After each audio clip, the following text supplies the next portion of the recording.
Gear indicator test. Sound system test. Sound system test. Move over. Starting sitting down today, then I'll stand up later. All right. Yeah, I'll stand up later. Okay, checking out the range of the Spitfire here. We could actually fly somewhere else. That's not in the UK, but that's gonna take quite a while. What's the range on this thing?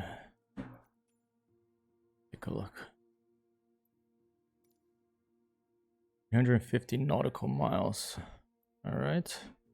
What's the Cessna 152 in comparison? Let's see, Cessna 152 in the back here. 415 goes further than a Spitfire. The Skyhawk 640. All right.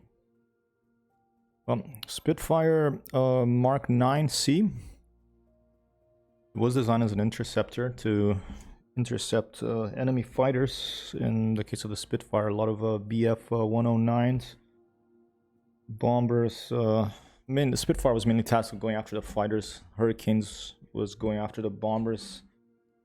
Spitfire is the sort of image of the Battle of Britain, the iconic aircraft, one of the most beautiful machines ever made.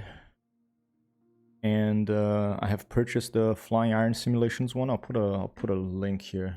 Let me do that for you. And let me double check it, and that also let me double check if the screen is stream is working, because I haven't done this for a little while, and like anything, if you haven't done it for a little while, you go out a little bit out of practice and you get a little rusty, so you have to get your chops back lined up. Talking about your dribble, and right, it would help if I put on my headphones. That would be helpful. Right, there they are. I'll be able to check the sound levels a bit better of what's going on here. So we're basically gonna here, let me check real quick if the stream's on. We're gonna take off from Old Sarum, which is a old airfield in the UK. Used to be training for paratroopers and stuff like that in the Second World War. With a brand new Spitfire that I bought yesterday from Flying Iron Simulations. I'm gonna put the link here in chat in case you want to check it out. It's I would say that this is sort of in a beta stage, this aircraft. It works really well. There's a few glitches, but it's not available in the Microsoft Marketplace yet. So if you want it to be really tip-top shape, maybe you wait a little bit. But I'm very happy with it as is. I'm really enjoying it a lot. And okay, Old Serum Airfield. Okay, this is where we're gonna take off from. All right.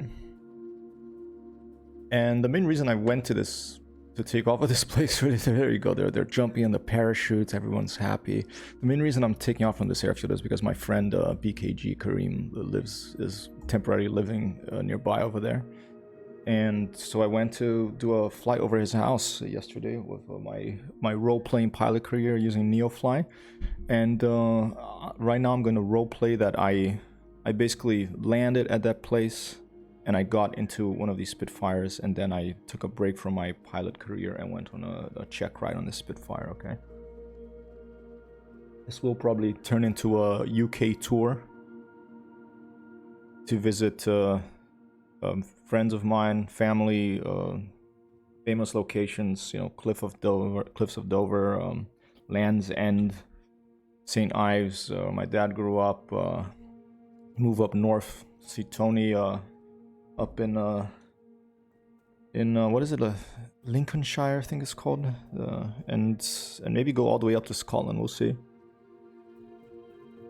And it will be a way for me to try out this aircraft while visiting this updated UK that was in the last Microsoft flight simulator update that I haven't had a chance to check out yet because I was busy. Alright, I'm just checking to see if I'm online. Yep, I seem to be there.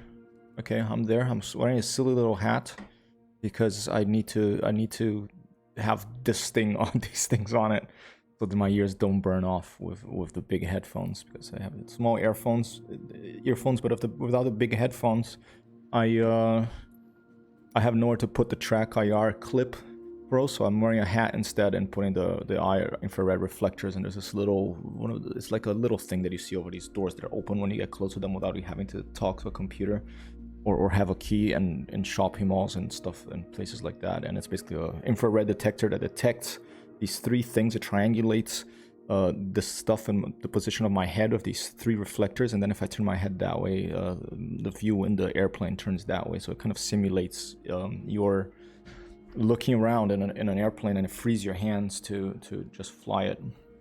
It's nice to turn it off as well. I'll talk about that a little bit now. I've been practicing with the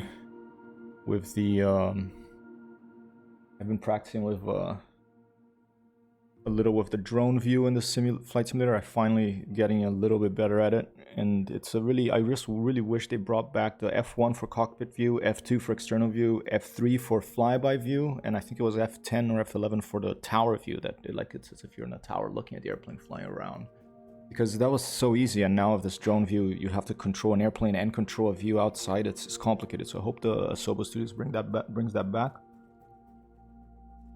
And but in the meantime, I'll do the best I can. We're gonna take off from Old Sorum, okay? And this is the range, about 350 nautical miles. You know, we could go all the way to Frankfurt.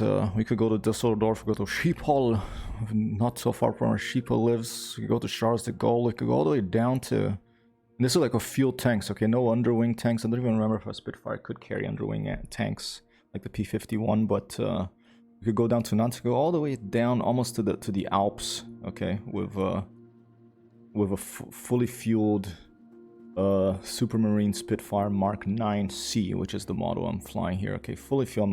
I'm getting I'm filling up the tank here. It might be a long stream, we'll see. But I think what I'm gonna do is I'm gonna fly to this place here, to Land's End. Okay. Echo Golf Hotel Charlie St. Just Airfield. Okay, so I'm gonna make that arrival. I probably won't follow that flight path exactly. It'll take about an hour to get there with this flying machine. But and in the way, maybe we'll see some sights, and we'll just get a handle for how this airplane handles. I'm learning to fly it now, as I flew it a bit yesterday because I bought it yesterday. I flew it a bit today. I have a clipboard here with a checklist I printed. When you buy this airplane, you get flight manual and PDF. It looks like work in progress and stuff, but it works. It looks good. It feels good. And you get a paint kit, like I think I haven't actually opened it yet, because I'm just using one of the default skins. I don't have my custom Lovely Bird skin on this. But I assume they're Photoshop files of layers that you can allows you to easily put a paint job on your airplane, paint it the way you want, and the airplane itself. So it's a nice package. It's about 1.5 gigabytes. All right, flight conditions. I'm gonna leave all players in case I run into someone on the way. Maybe someone who's watching wants to join me on the flight formation a little bit. If you do plan on doing that, please just alert me on chat so I know to wait for you somewhere, or to... I mean, no, I'm not a big time streamer or anything, so I don't think this is gonna happen. But I am keeping live all players. I'm keeping live traffic. Weather and time I'm not keeping live, because right now if I put this live, I think it'll be a bit too late in the UK. Let's just try to see what happens. Okay, 6:08. Yeah, it's already getting dark in the UK, so I don't want live traffic, live flares, but I'm gonna just put a custom. I'm just gonna put this earlier, like in the morning, like about 10 a.m. Okay, it's a nice time to take off. It is end of winter. You know, the sun is getting higher in the horizon there in the northern hemisphere in the UK. I don't know how far latitude it is. Earth over here. So grab earth that I found. I found earth in the trash. It's kind of like symbolic, right? Over here was gonna get thrown out, but I rescued this particular Earth. And to the UK, you see like there's Earth and there's the UK, all right? So it's pretty high up. This is the North Pole, and the Earth goes about the sun. It wobbles like this. It goes like that, and it goes like that, and it goes like, and that's what creates the seasons, all right? So right now we're probably around, getting close to spring is probably around there. So the sun is over here. So the sun never really goes above, I don't know how many degrees that is, but it doesn't get right on top of the people don't see it up in the sky this time on the top of directly above you in this time of the year in the UK, right? They see it like on the horizon, even if it's midday. It's not like you're in the equator where the sun does generally stay more or less on the top of the sky. So all this is stuff to take into consideration when you're flying. Where should I put the Earth? I'll put it on the side here. It's the Earth, Apollo, don't be afraid. And okay, so 10 a.m. Let's go. Let's click fly, and hopefully I'm starting from code airplane here on parking, and now I'm gonna switch here on my stream to the left bottom, I think, and let's go. Let's click fly and see. Supermarine Spitfire Mark 9C, beautiful aircraft. As I keep saying, as I've said a few times before yesterday and today too, one of the most, in my opinion, one of the most beautiful machines ever made. Along with an Fender Stratocaster guitar, pencils, I think these are beautiful machines. I mean, these are not, there's a term for machines that are made of one part, and other machines that are made of many parts put together. I forget what it is. I'd have to get this Frank Wilson, the handbook, to remember that. But the Spitfire is one of the most beautiful machines made of several moving parts, okay, that has ever been put together. And the pencil is one that's been it's beautiful. That's a single. I mean, there's a couple of parts, but anyway, let's go. Here's a Supermarine Spitfire. It start with this view that it keeps changing in Microsoft Flight Simulator. And this is the first things I'm gonna, a little bug. You see like the plane, it starts flat. It's a tail dragger, so that wheel back there should be on the ground, but when you start, all of a sudden it drops, as if it was a toy that I just dropped. And I don't mind thinking of it like that, because I played with these. I have little toy Spitfires home in Rome, and I like playing with them. But I think it would be nicer if it started on the ground. And this is something I noticed of this Shamrock 5 over on the Stormbirds blog mentioned this, and I confirmed that this is a little issue here. So if you click right to fly, you see, boom. The tail fell down. So now if I look from the outside view, okay, here I'll turn off track IR for 1 second here. If I look from the drone view, okay, you'll see that now it's correct. Like, it's on the ground. There's not flying in the air. So that's a little strange thing. But look at this beautiful airplane. It's just a classic look. The birds are singing here in Old Sarum. Looks like a pretty clear day. I kind of wanted a few more clouds, but I guess we can leave it like this. I get there seems to be some clouds coming from the distance there. We can even change weather on the fly if we want on this. Classic paint job. And all right, let's get in the airplane and let's take a look at this startup procedure. Okay. Let me move this a little bit lower. If my sound, for whoever's out there, if my sound is not fantastic, just let me know, and I'll try to adjust it. First, I want to go to track IR real quick and make sure that my own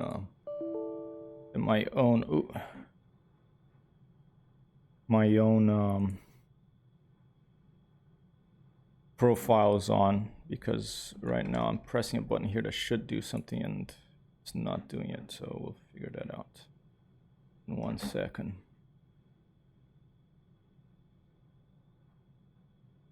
Come on, oh, there you are. I go here and then I go there, then I go there. Totally out of practice of this stuff. It can be annoying to get the track IR interface when you're not in the game. There it is. Okay. I click there, take a look, and yeah, it was just a default one. So let me make sure that the Hypertext Hero profile is set. Now it's set, and now I minimize it, and then I go back to the video game. All right. Okay, now I can center it. All right. So first things first, checklist. Okay, this very helpfully has a. If you go to the top here of the screen, it does have a checklist, so we can do it like that. Okay, I could do it with my clipboard and a piece of paper here. But okay, before engine start, I'll take you through this. Okay, so firstly, we have the parking brake that's set. All right, we'll set the parking brake. Okay, that's set. You can see when you move that, these gauges down here, they move too. All right. I think that's unset, and that's set. Okay, pressure's up. All right, so I'll go there. I'll tick it. That's okay. The battery's on. Okay, the battery is a tricky. It took me a while to find this. It's right here. Look, I had to go over and look at the modeling in this. Everything is very detailed. It's a lot of detail here. That's the battery. So an easy way, you can go put your head underneath here, like I'm doing with Track IR, and click on it. Okay, and then the landing gear light that says the landing gear is down turns on, and that gives you that tells you that the electrical power is on. Okay. But another way to turn on the battery, I'll turn off again, is just move forward the throttle, because look, the throttle clicks it. Okay. And you don't have to worry about turning it off. That would be bad if you put the throttle back. It would turn off the power of the electrical power of your plane. But as long as you just push the throttle forward and then back, it's fine. And you'll see the confirmation landing gear down light is on, so that's fine. So we can tick that item. Okay. Prop controls forward. Okay, this is the RPM, the air screws. Like you have like these little wheelie screws on the front of the plane. And they turn around, and these blades very fast, and they push air back, and that's why it gives you thrust to make you go forward. So we're gonna make sure that this is at 100%. Okay, there you go. It's 100%. All right, we'll tick that one. Fuel tanks. All right, we're gonna check it out at that. I think they're over here. Yeah, here you go. There's the fuel. Okay, let's it's off right now. So let's put the fuel valve on to open that fuel valve so the fuel can get into the engine from the fuel tank. So I'm going to tick that item. Okay, this is the mixture. All right, this is going to be on the left here. Right now it's idle cut off. Okay, so it is cut. You can put forward or back. So I'm just going to leave it cut as it requests in the checklist. And what this does basically is it controls the amount of fuel and air that you feed to the engine. Okay. Generally, you're gonna leave it in this Spitfire Mark 9. You're gonna leave it all the way forward all the time. It has an auto control, I believe, for the mixture. Although you can do it manually as well, but the front is like auto. So there's probably situations where you do want to do it manually, but I'm not familiar with those right now. So we're just gonna tick it. It's idle cut off. All right. Throttle open 1/2 inch. Okay, we're just gonna open it a little bit like that. Okay. A 1/2 inch. I'm gonna tick that. Wobble or booster plumps, little wobbly thing. Okay, that is this thing over here. Okay, we're gonna. You see that little red light there? Okay, so that's basically a warning that there's not fuel. The fuel pressure in the engine is low, so there's this no. You have to pump a little bit of fuel in the engine to feed it in order to start it. Okay, so what you do is you do this little wobble pump a little bit until that red light turns. Until that red light there turns off. Okay, so let's see. Wobble pump. Okay, and there you go. The fuel pressure warning light went off. So now there's some fuel in the engine. Okay, so we're gonna tick that item too. Then the primer as required. This is like, I think, kind of. I imagine this like something like. I don't. This is probably totally wrong, but I think of this as like the. You know, when you turn on the oven and you have the little sparks come on. It's locked this, so I don't think they finished all the functionality of the airplane yet. But I'm not an engineer. I'm not sure exactly. There's nothing I can do with this. I'm just gonna go tick item. Starter booster coil safety covers are open. This is back here. Okay, I'm gonna open the boost coil and I'm gonna open the starter. Okay, tick. All right. Mixture auto full forward. Okay, now we go back to the mixture after we've done all that. Now with the mixture we put auto full forward. Okay, so that's 100% auto full forward. Okay, so tick that. Magnetos are on. Okay, let's check where the magnetos are. There they are. Okay, there's two little things here. You know, look at the detail, how close you can get to this stuff. Okay, I can get right in there with the track arc, especially. You can't control the camera also without track arc. Magneto number 1 on, Magneto number 2 is on as well. Very nice typography in English cockpits. I think it looks like a Gil Sans type. Very clear. I really like the typography in the English the British cockpit designs. The one weird thing about this design, the weirdest thing about the design of the Spitfire and a lot of the British planes is that the compass is in a really weird spot. It's like behind. You have to like move the flight stick out of the way here to see the compass, which is really a bit odd, you know, an odd placement for that. And I think we also should be setting that, but it's not. I'm gonna take that because I turned them on. Okay, now we're ready to turn on the engine. Okay. Okay, let's here, let me get back here. Let me get my view centered, and let's do it. Okay, let's turn on the engine. You ready? Let's see. I might have to adjust the sound. This happens because the Merlin 66 here is gonna come to life. Ready? Here you go. All right. Excellent. Just like a muscle car of the skies or something. Okay. Very beautiful. But I think there's a bit of buffeting already. I don't know if there's a bit of wind or if like just a prop wash. Okay, so that's checked. We've done page complete. Okay, next we're gonna go take off. All right, first thing before we get out here, let's go set elevator trim, 1 bar nose down. So this on the left here, this is the elevator trim. Okay, I'm gonna show you what this does. Okay, 1 bar neutral takeoff. Okay, 1 bar nose down. So I move that forward a bit, and what that does, if you go to an outside view here, okay, what that does is, you see, like, this is the elevator. Okay, if I pull back, that comes back. If I push forward, that goes forward. And what that trim does is it moves these little it moves these here. Let me turn off track IR because I don't really need it out here, so turn that off. Okay, and let me go to drone view. Actually, it'll be easier. Okay, so what the trim does is this is a better view. You see, so that's the whole elevator. It's this big thing that moves back and forth. Okay, what the nose trim does is it moves this little thing over here. All right, I'm gonna show you. All right. Here, let me plane control. Okay. Okay, very slightly. You can see that moving. Okay, let's put the plane. Let's maybe this view will be able to see better. Okay. And let me turn the volume down a little bit for the plane here first, so I don't make you go deaf. Okay. Okay, now nose down. It's gonna be here. All right. Oh, what's going on?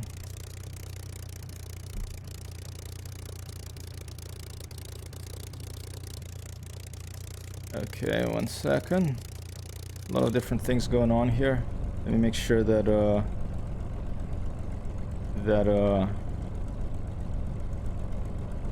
that's moving. Okay, that is moving. Yeah. So this thing here, I'm gonna keep it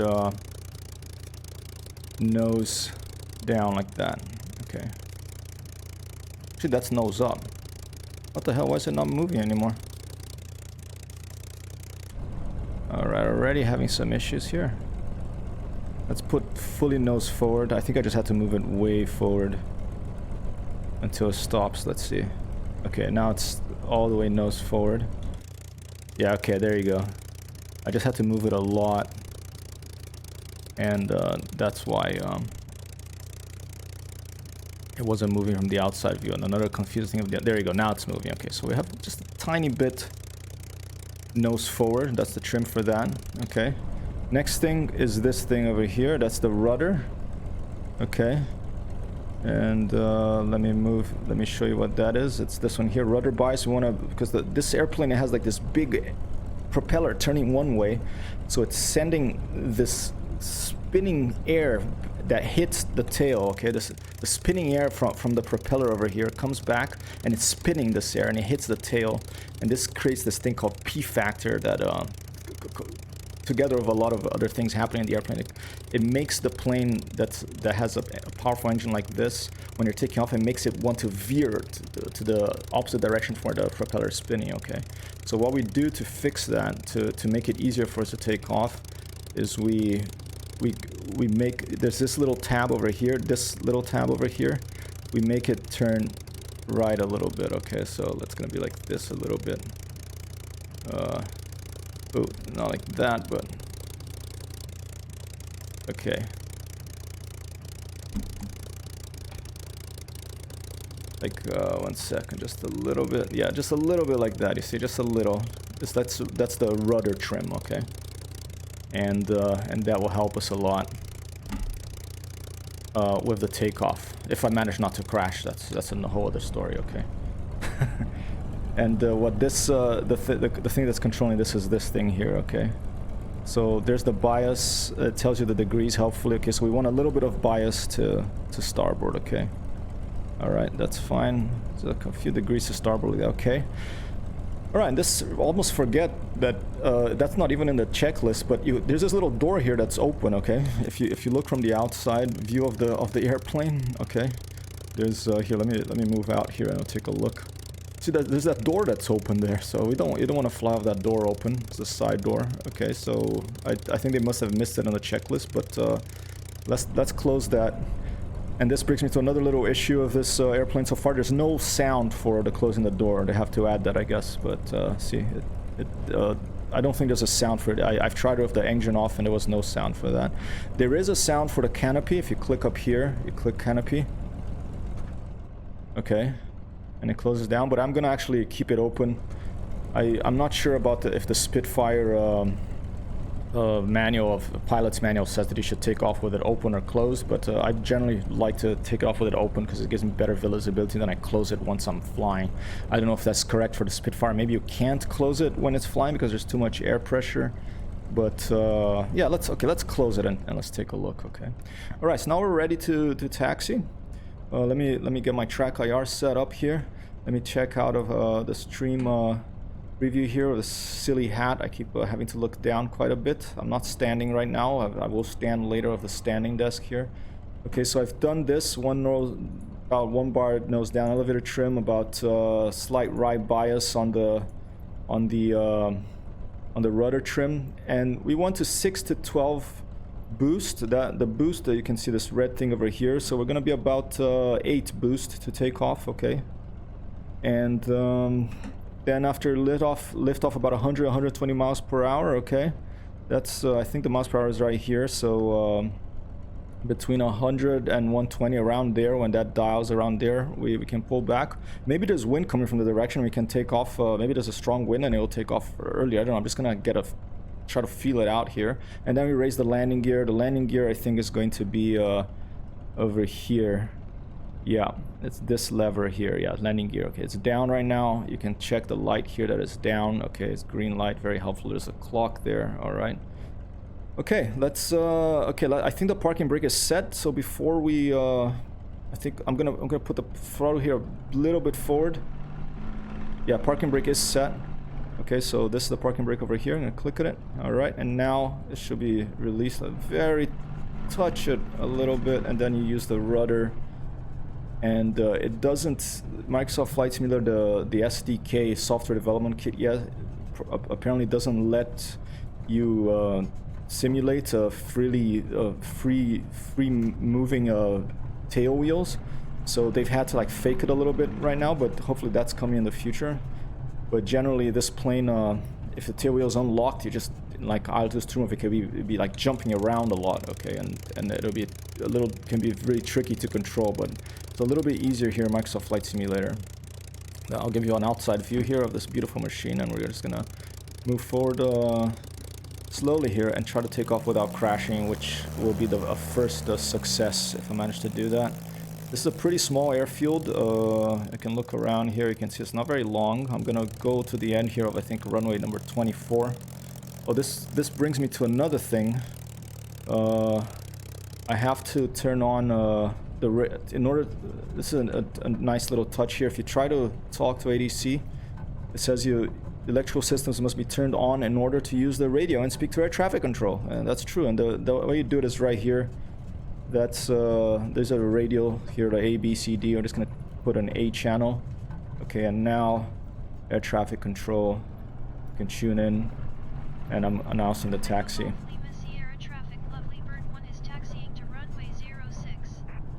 Yeah, I think this is runway 04, but we're just gonna taxi. We're just gonna go from this way. We'll see how it goes. I'm gonna give you the outside view. Okay.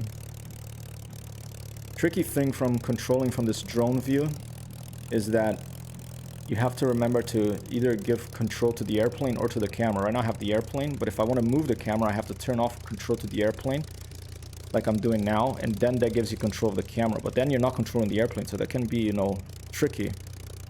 But here, let's now I'm giving myself back control. I had to map these keys to my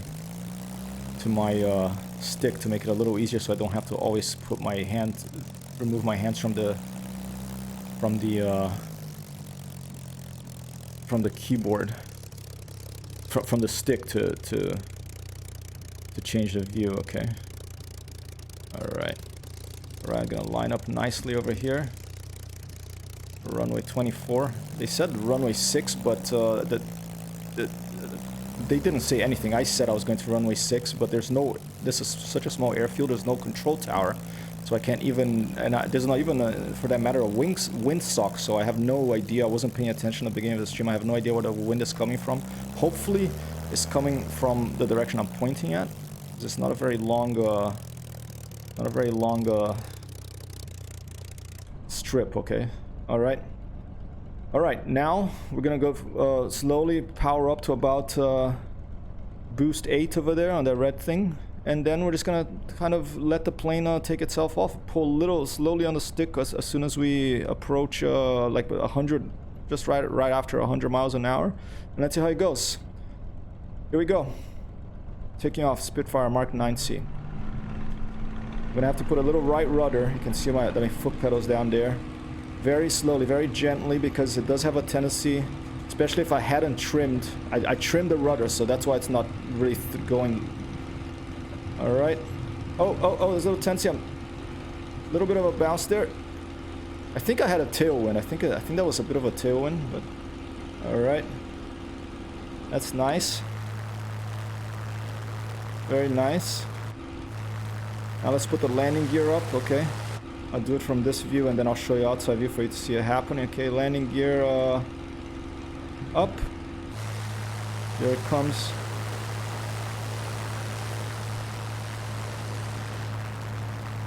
Lovely. Beautiful day for flying. Although I would like more clouds, but there seems to be some clouds on the horizon there. You can see where we're flying. Take a look around. Some tennis courts down there. Soccer field. We'll just do a slow little climb. It's a very, once you're up, it's a pretty simple airplane to fly. The throttle is. Yeah, I'm gonna turn this down a little bit. Oh, watch out! The mixture is automatic. The RPM is automatic. You just got a throttle control, and you got and you trim the airplane, and you're off. So no wonder pilots like it so much. It's quite a friendly airplane. It's not too much for you to deal with. I do feel a little bit of a heaviness on it right now. Just checking from the outside view, see if the flaps are down or anything. And I will also adjust my sound setting real quick, because it's a bit too loud on my headphones as well. All right, that's better. And we're up on a Spitfire Mark 9 from Old Serum Field. You're in the southwest of England, more or less. Doing a bit of a slow climb here.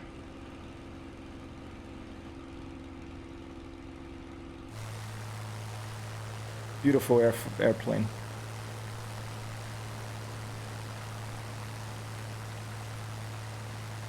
very touchy on the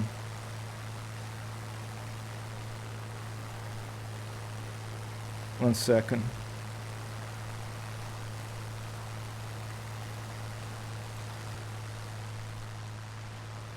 It's very touchy on the elevator, so if I just touch it, it goes up. If I pull forward, it goes down. Very, very responsive on the elevator, this airplane. The ailerons, these things on the wings that make you turn, not as touchy. Okay. Hey Sheepa, how are you? Wanubas! Let me turn off track IR. Wanubas! All right. So yeah, beautiful airplane.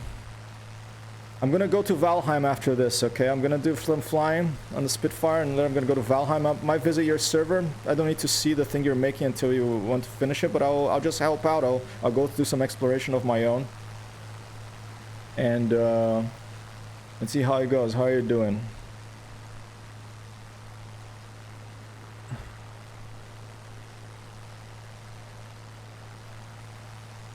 I have to trim a little bit more of this airplane. Let's try to trim it so I don't have to keep bobbing up and down here. Turn on track IR again. There's a little bit another.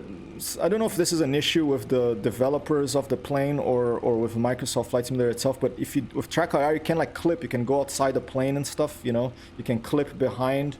I don't know if that's something that they have to fix or. Yeah, I know that it's just a wonderful game, isn't it, Valheim? I mean, it's an early access game, but for me, it's better than totally finished games. There's so much in it. If I was their developers, actually, I would take like a long holiday. I wouldn't do anything for a while. I just like leave it as is, you know, a well-deserved holiday too. And I would just take it easy for a while and just take time with the updates because it's so good already. All right, let's see where are we headed. We were gonna head. Okay, that's more or less the correct position. Let's head that way. Okay, let's try to find some clouds to fly nearby. And now let's. I don't think I've set aileron trim in this. You're gonna have to excuse me, and I'm gonna really quickly see of what the aileron trim is because I don't remember. Aileron. Trim left. Okay, control 4 and control 6. So that's easy. Okay. Okay, right back to it. Copy that. Okay. That's basically ailerons are these things here that move on the wings of the plane. So they have these little tabs as well that you can use to trim the airplane so that they fly in one particular direction or another. Okay. I'm not even sure where they are. I think it's that little thing there, but I'm not sure where the aileron trim is on the Spitfire. I mean, we can find out. We can keep an eye on it and see. Let's see. All right. I think actually there's not a little tab. It just moves the whole aileron a bit. It makes it go a little bit up, a little bit left, or a little bit down. I think that's what it does. So let's see. I want to. The planes have a tendency to go to the right a little bit here. So I'm gonna go control 4 and see if I can stop that. I'm not sure. I'm not sure if the Spitfire has aileron trim. Some planes don't have it. You know. I don't think it does because it would be over here. It has rudder and it has a tail, but I don't think it has aileron trim actually. So. I'm just gonna have to keep moving. Maybe with the rudder trim, I can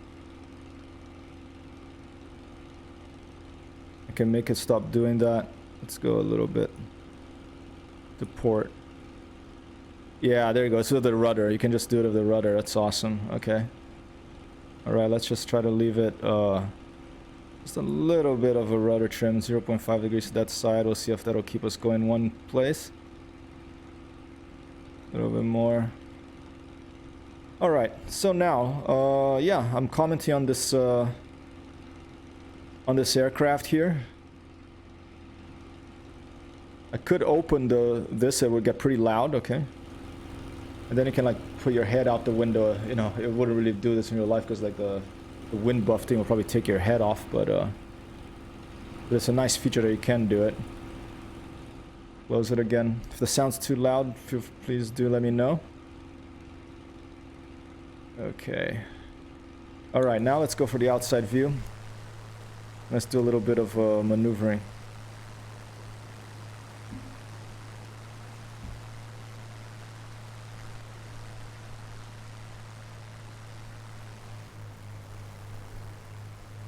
A very beautiful airplane.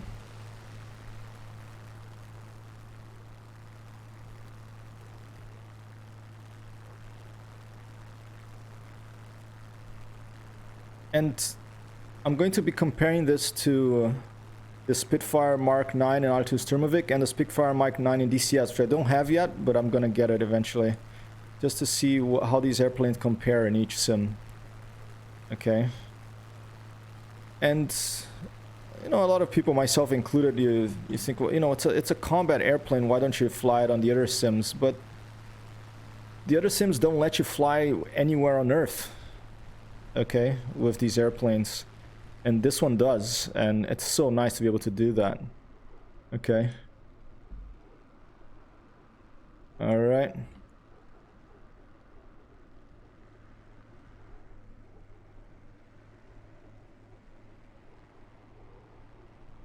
I'm trying to remember how to, I think it's like this. All right, there you go. Flyby view, wow.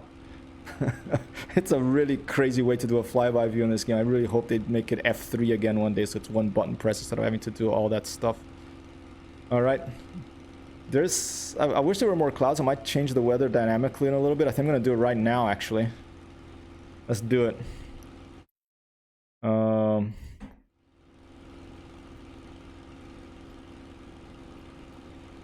Okay, that's live. This is how it looks like live. Okay, I have a little flashlight. But I don't want it live. I want it like this, but let's put some broken clouds. There you go. That's more like it. Okay. Whoa, what's going on? Well, what's my altitude? I know that I have to turn on a supercharger after a certain height. Maybe that was it, but maybe it did not like my change in the weather. Yeah, we'll be flying the Spitfire for about an hour until we get to where we're going here, and then we're going to switch to Valheim. I think I need to turn on the supercharger. Yeah, that's auto normal.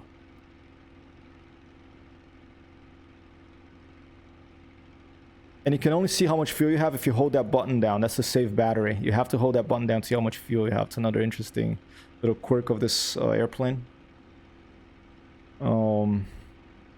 I forget what the supercharger rule is. I think it's above 7,000 feet or something. You turn it on, then you press that little button there, maybe. But it's an auto thing, so maybe it was down here or something. Maybe here. There's the pitot here. The radiator flaps. Okay. Carburetor air filter. I think I should have put that forward when I was taking off, because you don't want all that dust to get into the engine. But it wasn't in their checklist, so I didn't do it. You know, I just followed their checklist. A little bit more left trim here on the rudder.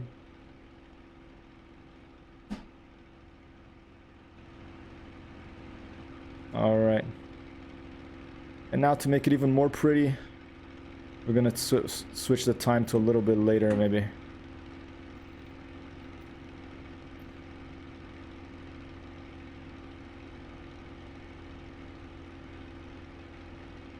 Let's leave it around there. I usually don't do this, that I switch time and everything inside the airplane. I like to try to roleplay it more realistically, but, you know, I'm checking out the plane and I want it to be beautiful, so... Beam sound could be slightly higher, copy that, thank you. And I'll try to keep my voice...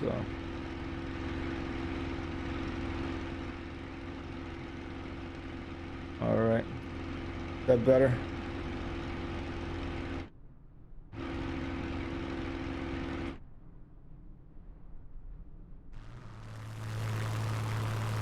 The outside view as well. I probably have to do it a little more even. Let's see.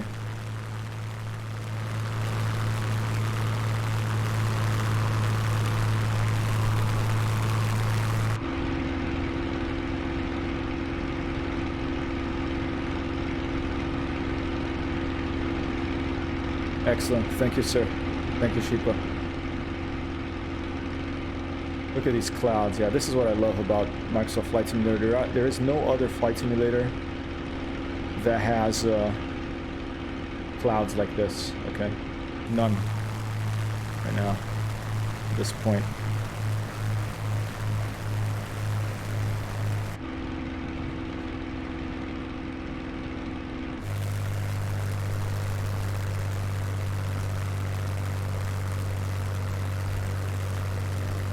Now I lost control of my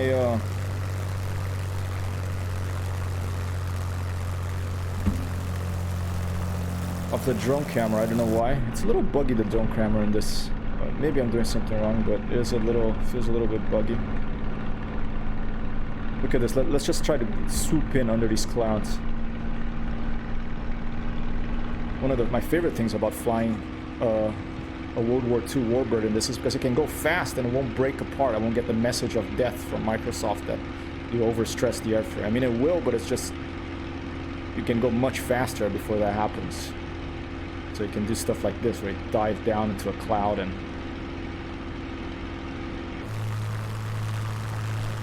experiencing the changes of lighting. Yeah, totally volumetric clouding. It's like the really wonderful cloud technology they have.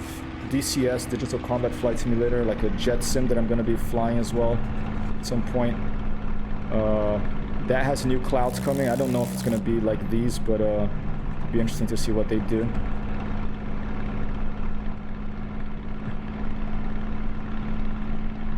Yeah, look at the change in lighting. It's just wonderful.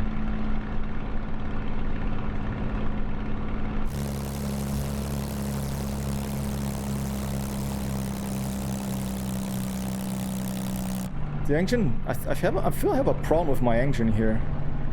Getting pretty low. Maybe I have to open the radiator.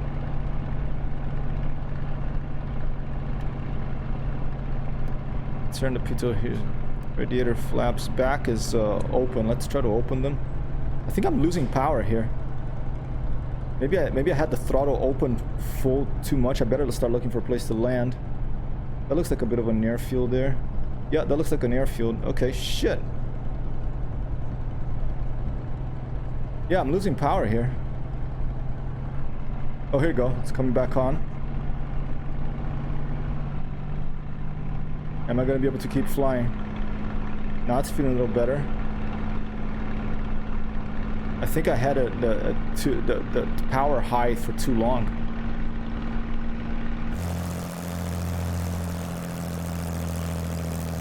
Maybe it's still not enough power. Maybe I'm just gonna have to come in and land on this. That looks like a little airstrip, right?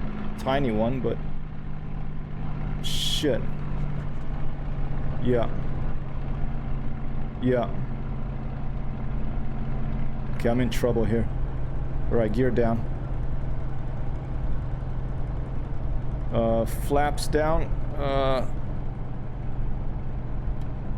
Alright, the little thing on the wing came on. Where was it? Over there. Okay, shit. Hopefully I can make it. Flaps up. It's not gonna work. It's not gonna work. Shit.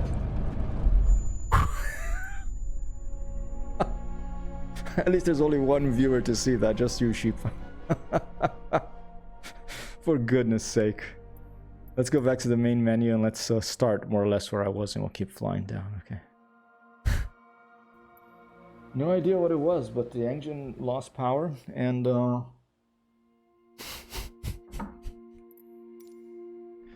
and I augered in. I think I was around here.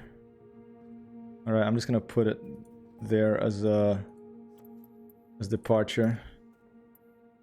And we'll go to St. Justa's arrival, Land's End. And well, it's good to know that things go wrong, because I'll leave it. I think we were probably around 85%. I don't know. It's good to know that things go wrong because, you know, it's nice that the video game will simulate things going wrong. It's if it's just if you can leave the throttle forward all the time and it's all fine, then it's not as accurate a simulation.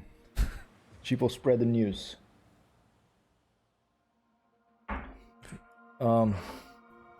It's not really news that I'm not an excellent pilot, so that I'm a total amateur pilot, so not only in real life when it comes to flight simulations.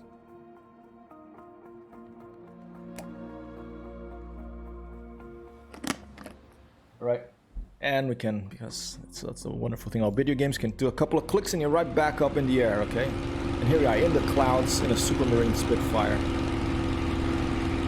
Down a little bit now. Now it's a little loud.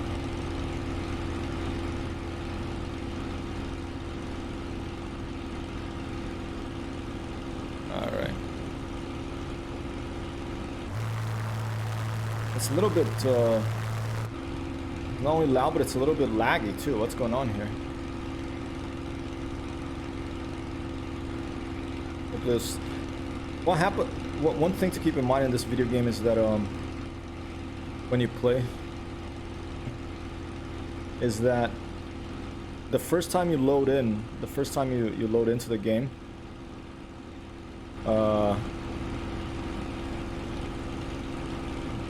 it's not like all this wonderful scenery is in your computer hard drive. It's being streamed from Microsoft, okay?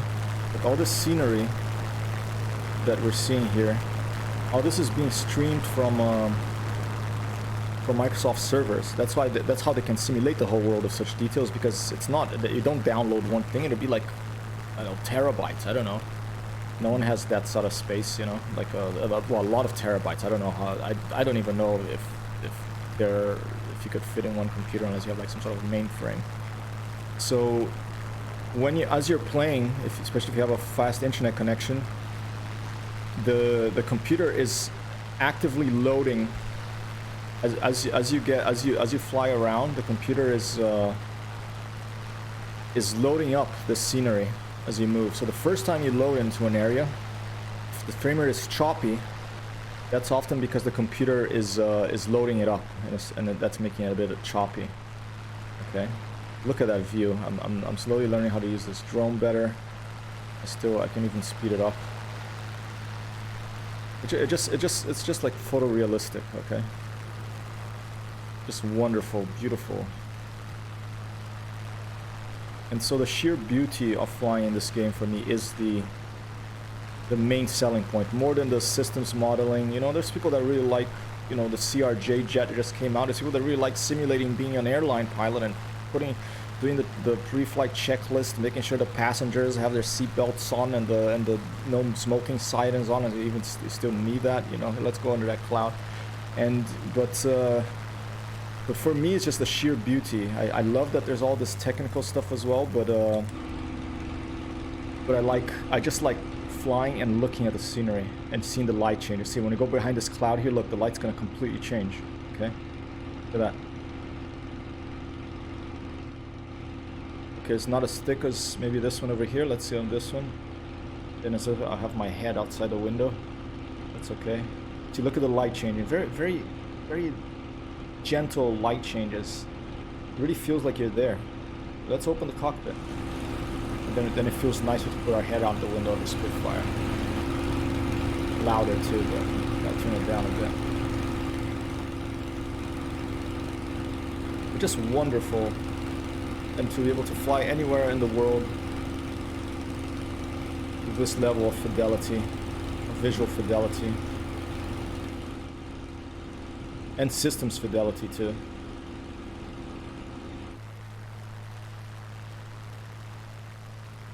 Just really, what a time to be alive for video game fans, for flight simulator fans, for space sim fans. We got elite Dangerous Odyssey coming out soon. I can't wait for that, to join Sheepa on the outside of the ship.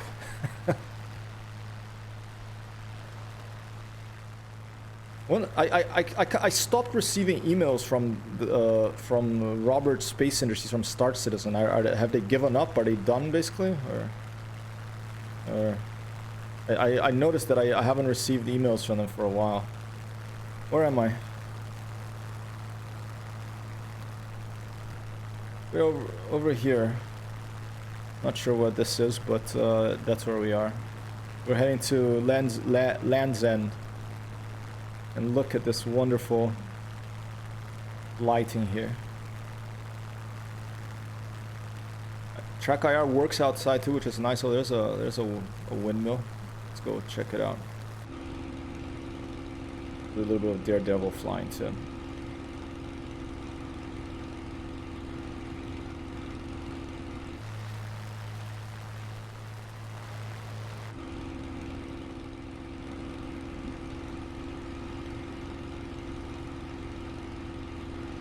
I don't know. I think they're slowing down on due to big parts of the project requiring a big amount of time. Yeah, I hope they don't give up, man. I would rather they send less updates and stop talking about it for a while and just focus on really, you know, getting something out there, a beta, something that has a complete gameplay loop that you don't fall through surfaces all the time, that you can do missions and it can track your progress. I really hope that that's the case. South British coast, a nice misty. Is it morning? I don't even know. Let's take a look at the clock in the airplane. No, it's early afternoon. No, yeah, it's about 11 o'clock in the morning. Just 5 past 11. The English Channel, and here's England.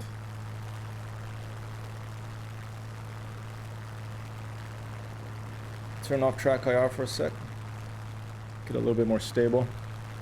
We're gonna fly by the cliffs of Dover, up no, actually cliffs of Dover is the other way. Cliffs of Dover are like all the way like here. We're way west of those.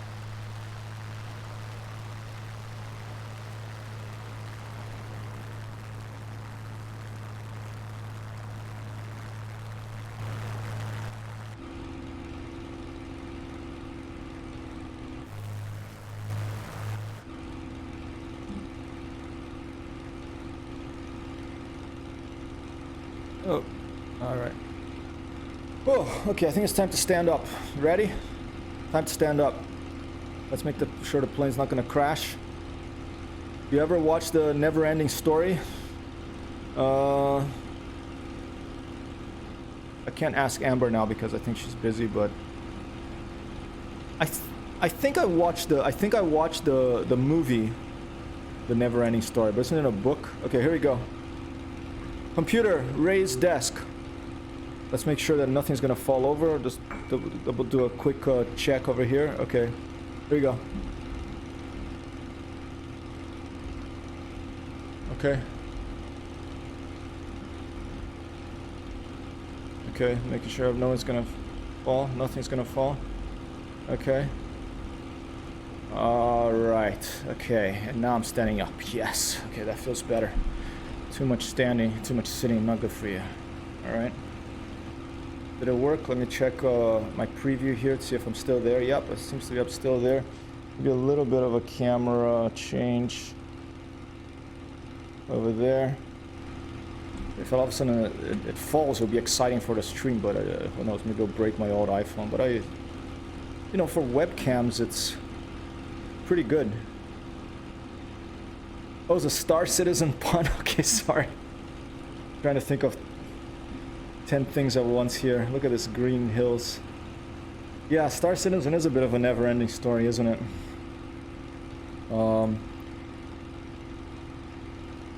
I hope it has some. I don't mind if it's never-ending, but I hope it has we get to the end of a chapter. You know, we get to like chapter 3 or to like the middle at least.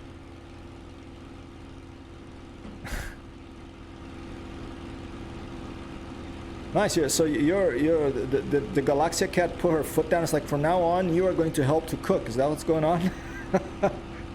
I love potatoes. Sounds good. Have a good potato cutting session. Hello to Galaxy. I will go into tin can after this. Don't worry, I'm not going to break anything. I'll be polite, of course, but I'm looking forward to that. I'm going to land in Land's End, and then I'm going to take a small little break, then I'm going to go to Valheim. Maybe I'll see you there later.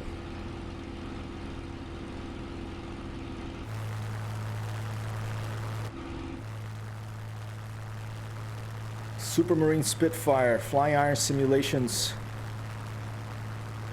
First airplane for Microsoft Flight Simulator 2020. A beautiful machine. And I got it yesterday, and today I'm checking it out.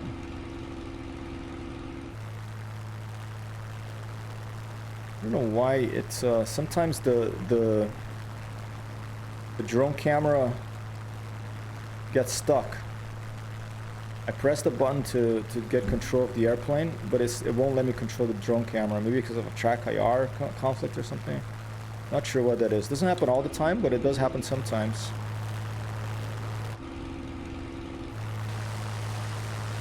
Nice top view of the Spitfire with some beaches down there. Like an iconic shape this airplane has.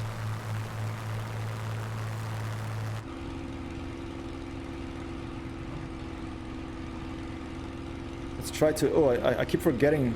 I'm probably keeping the throttle too high for too long. I better make sure that I keep it at 8 boost.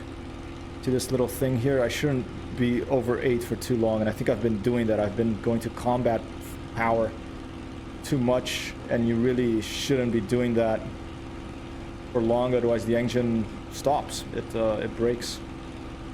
And right now I have a weird, like,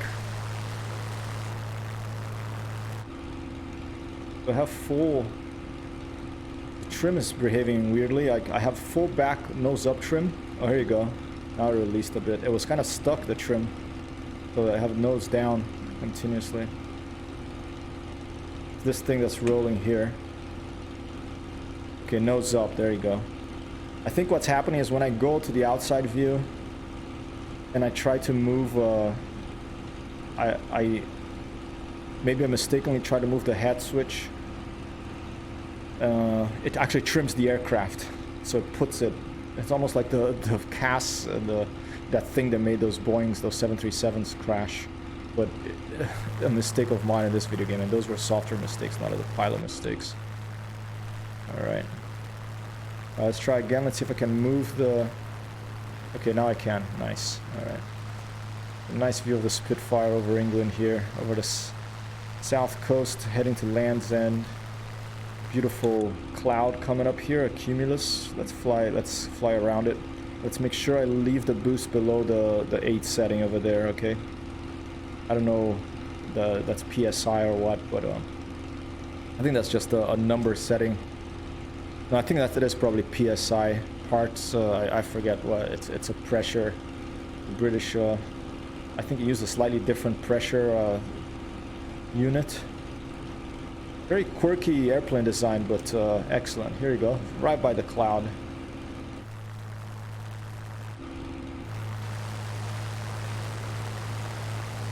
Gorgeous airframe.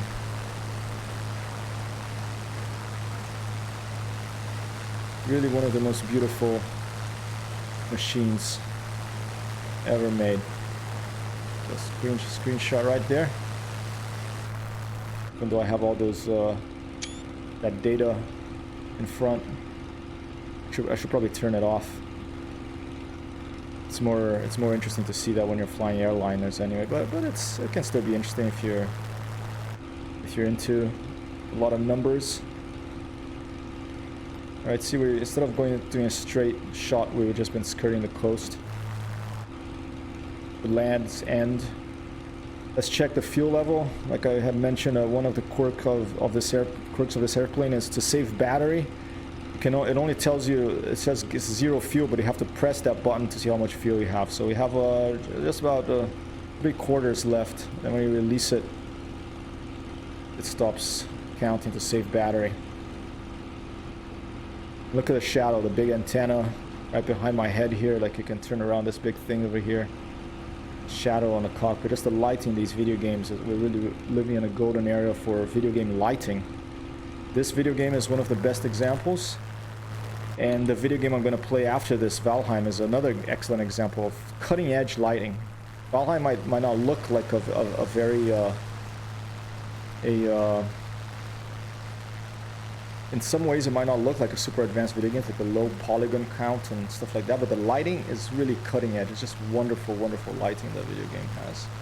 And for me, lighting is one of the, in the visual arts, including in software, is one of the most moving and important things to make you feel something.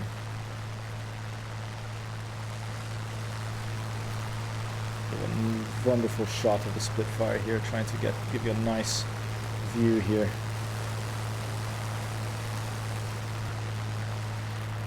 And we go into a cloud.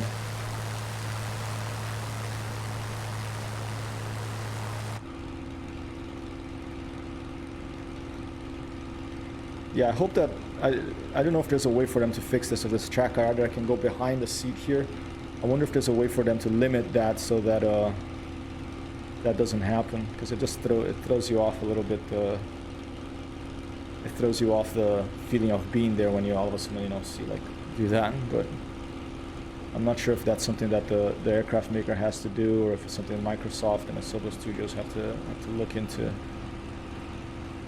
And I really like being able to open the cockpit, and it feels a little better to put your head out, even though it's not super realistic that you would do that, but it's nice to be able to do. It's low speeds, it'll be fine, but it's still like you got quite a few tears coming out of your eyes.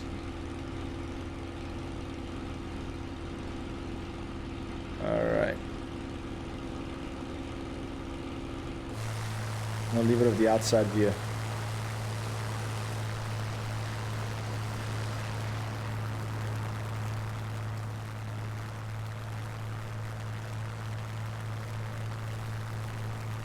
Fly from here for a while.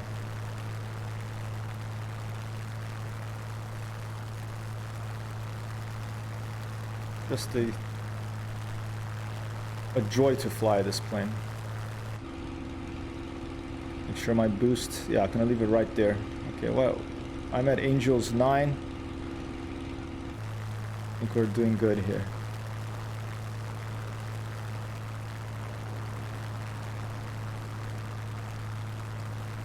Right above the clouds.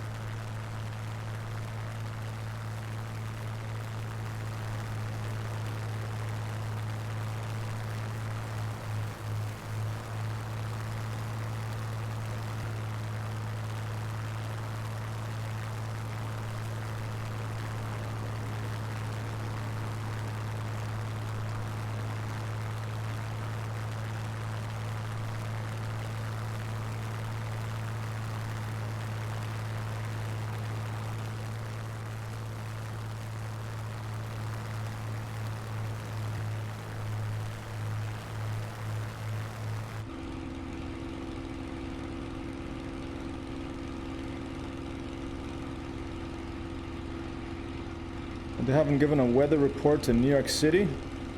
Let me pause. It's a little bit cloudy today. Very cold still. I see someone hung a hanger out there on a tree, which is weird. It's a pretty regular day. It's gotten warmer and then it got cold again. It's sort of variable weather that's actually pretty common for New York. I think I have to set this trim a little bit. There you go. Hey, Jokey! I love the Spit, man. How have you been? I really love the Spitfire. It's a Flying Iron Simulations one in Microsoft Flight Simulator. It's a beauty. Just a gorgeous machine. Still, I would say still in a beta-ish state, but already a joy. Already a joy to fly. Really beautiful machine. Really enjoying it.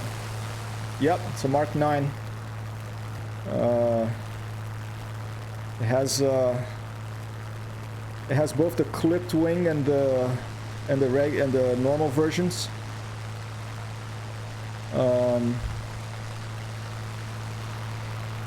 It comes with a paint kit. It comes with a PDF manual, and a very beautiful machine. Feels nice. The sound is good. I enjoy the sound. I haven't played the DCS one. I heard that's the best sound. I'm gonna get it and I'm gonna make a comparison on this, but very wonderfully modeled, like all the control surfaces. Like you can see, like the rudder trim tab back here is working. Let's see if I can show you the rudder trim tab. See, that's the rudder trim tab, so you can trim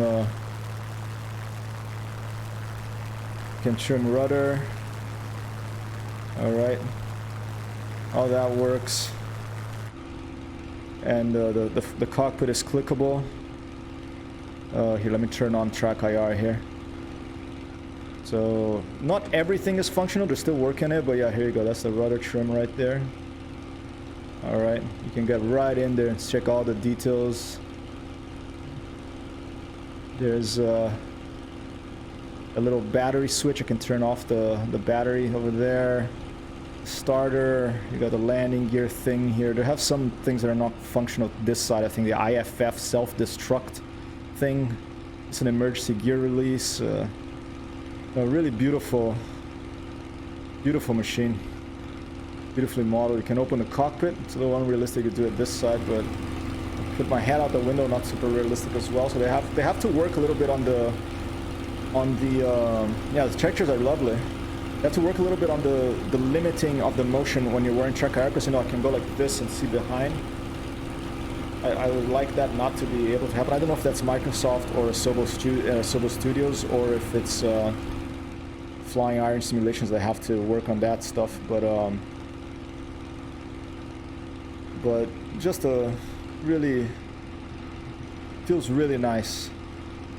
It's just so nice to be able to, you know, do this, like dive down and not like get the Microsoft screen of death that you overstress the airframe 3 seconds later, like it happens with the Cessna 152 and stuff. And obviously it's because it's a warbird, so you can have a higher speed, diving speed, but it's just so fun to fly something that you can go faster in this game.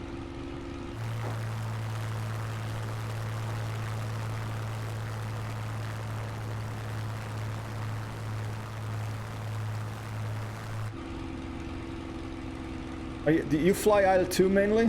Are you gonna? Have you ever fly these Friday night flights? I'm gonna fly a P-47 this Friday, 9 p.m. Eastern. If you have any interest, maybe you already know about it and you're already flying it, I forgot. But if you have any interest, I can send you a link. It's open to everyone.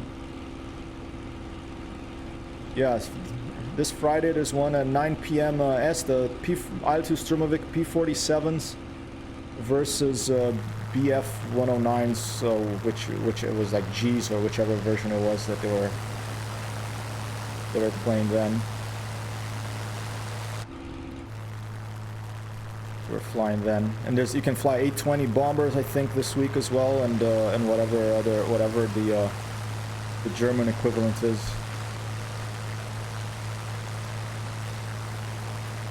Yeah, beautiful Spitfire. I'm very happy to have gotten this. I was thinking about waiting until it gets, you know, from the Microsoft Marketplace, but I like to also give the full amount of money to the developer, you know, because it's well deserved. It really is a nice plane. Cut power. It doesn't roll as fast as the earlier Spitfires because it's heavier. So you don't have it's not as fun to fly as a, you know, a Mark 5 or a Mark 2, Mark 1, you know, like the earlier ones. But, you know, still Spitfire. Still a beauty to fly. A little bit heavier.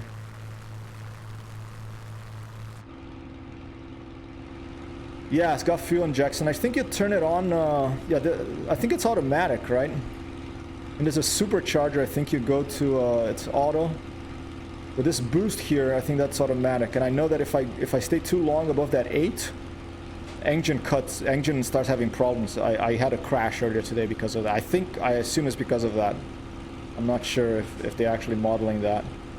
But I saw that in the Stormbird's blog, Shamrock had said that he had, you know, he left it at full power for a while. I think he was talking about this simulator and didn't see anything happen, but I left it full power for a while and I had an engine failure unless I clicked something by mistake, which is obviously a very, you know... Yeah, the RPM, it's like full auto, you know, it's right here. There's the throttle. I think it's below here, you have the... I got it a little bit lower here. Yeah. Is this the one? I don't know, that doesn't do anything, it seems. It's not everything is functional, but I know that it's the fuel pump. I think that's for when you're high up. RPM at 2850 and boost should give you an hour of CP. That's supercharger. Boost at 12. Okay, so I'll put it at 12 there. RPM at 850. I don't even know where the RPM thing is. It's been a while since I've flown. Let me just make sure that I'm not going to crash here. Too much head in cockpit. Yeah, I was already getting pretty low. Upper right. Cool. Thanks, man. See, I'm at 300 right now. 3,000. I'll reduce it a little bit. Make sure I'm not going to crash first. I have to trim a little bit more up here. Let's try to get this throttle control a bit back.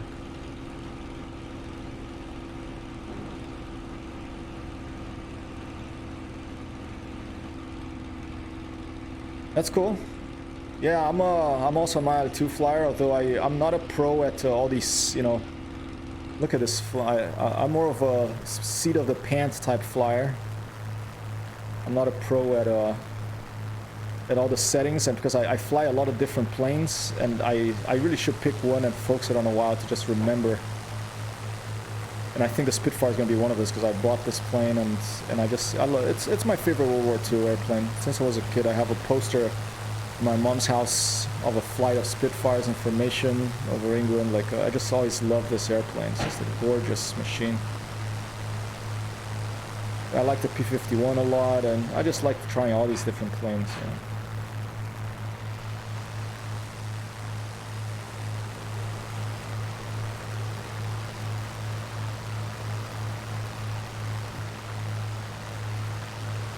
Oh, P-40, gorgeous. I love the P-40 too. Yeah, I mean, I have, you know, I go through phases. Sometimes I'm in a P-40 phase. I love that plane. It just looks so awesome. It looks like the typical World War II warbird, you know. And I love the one in Iowa too. I find it really a joy to fly, even though the engine management is super finicky. You have to be very careful. But I love how it handles, and just diving of that thing is so fast. You really feel like you're flying something with weights on it, you know.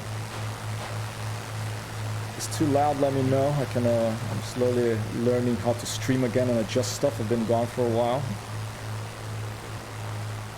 Well, that's what happens. I think the mouse goes to the other thing, and I have to click here, and then that's what I've been doing wrong. Okay.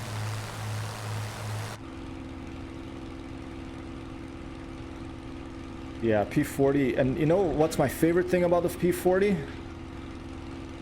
The landing gear, how the landing, it looks like a bird. It looks like when it takes off, it looks like a seagull putting its legs back up. It looks like a bird, you know. It's just gorgeous. Amber is laughing at my passion for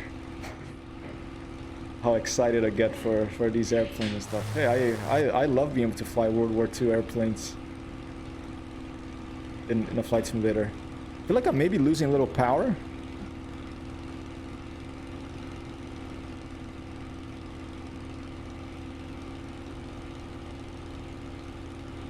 Okay. What time is it? Oh. Okay. Have a good walk, man. Over. What? That's nice, and make the most of it.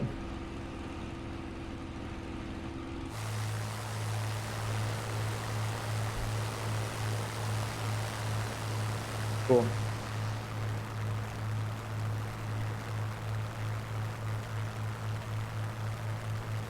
Woo! Alright. Hope the track car is not giving too much problems here. Turn it off for a bit. A bit of a smooth flying experience here. Let's get down low on these. Yep, not smoking yet. I don't know if it simulates smoking in this game. I have not seen, even when my engine was having trouble a little earlier that I crashed, I didn't see any smoke coming out of it. Sheepa said, yeah. Sheepa did witness my prior crash. I did try to land it, but it just totally lost power and I was so low. I mistakenly put the flaps down. I should have kept them up so it would have given me more room, you know. But I'm gonna leave it below 8, that boost, man. Like over here, I'm just gonna leave it below 8, okay? Yeah, I'm gonna do some low flying for you to see you do have a good sense of speed in this game when you're flying low.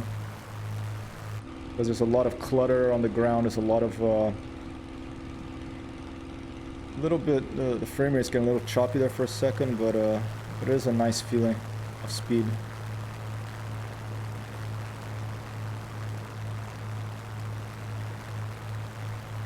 Yeah, the IL2 camera system is unmatched, I think. It's just so nice to the way it feels cinematic. There's a slight little movement to it that is not present in this game. You have to kind of manually control the drone in this game, but I really hope that they do work on this drone and make it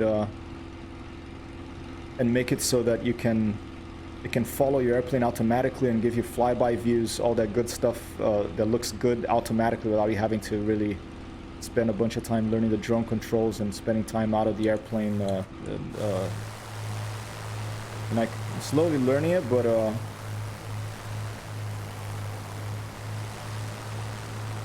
you know, see, I have to press a button to unlock the controls, and then I have to press another button so like I can crash easily because of this. Okay. Like right now, and I'm going in a cloud, so I don't know which way is up, which way is down anymore. I can barely see over there. Yeah. And this is a tricky plane to land, the Spitfire, compared to others, I feel, because the landing gear is very narrow. The two landing gear struts are very close to the center line. So it's pretty easy to get a wingtip strike. Oh. Alright. Try to leave a view like pretty default like that. I see. Go a bit higher. Yeah, kind of like, you know, those old arcade games like Top Gun and stuff like that. Like behind the plane. You can do loops and stuff. Rolls, not loops.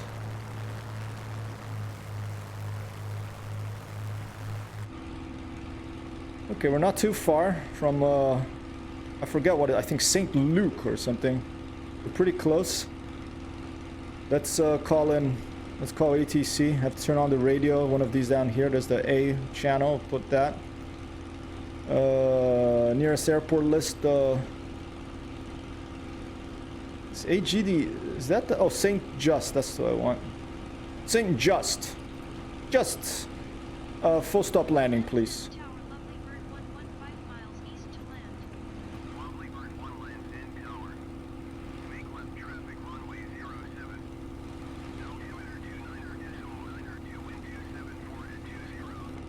Is there a radio loudness control? I could barely hear that. I don't think the radio is fully functional yet. I think they're still working on that, but yeah, taxiing is tough in IL2. Me too. This game is easier, much easier to ground handling in this game. IL2 is much tougher.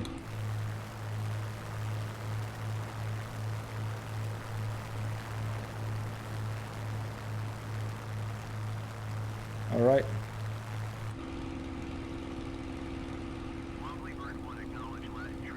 Oh shit, sorry. Solid copy, tower. We're going to get into the pattern.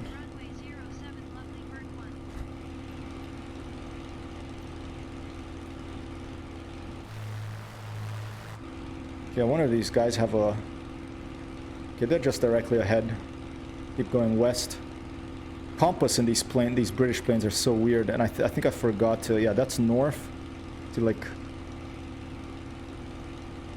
I forgot to set it in the beginning, okay.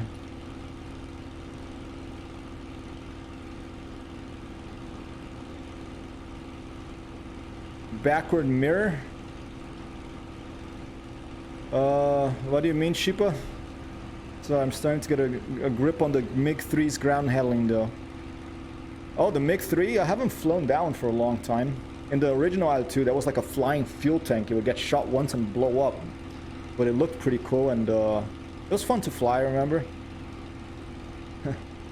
Oh yeah, there is a mirror right there. That's a mirror, yeah, this thing. I mean, it does work, but it shows like a low resolution version of what's behind you. But, you know, not super useful in this game. If it was in a combat flight simulator, I would definitely want to see if something's behind me. In this one, you know, like they have like Ryanair flight 237 to Dusseldorf behind me. They're not going to shoot at me, so, you know. What a boss! I have to start getting excited here. Amber went for a walk so I can be a little bit louder. Oh, she's still here? Are you here, Ben? No, she's still here. I can't be that loud yet. Maybe I'll have a magic gummy bear later. Only in America do passenger liners shoot at you. Yeah, that's probably true. Like you have like a, you know, like some armed passenger like open an emergency exit door and start firing like a pistol at the other plane because he thought they look at them wrong or something. Yeah.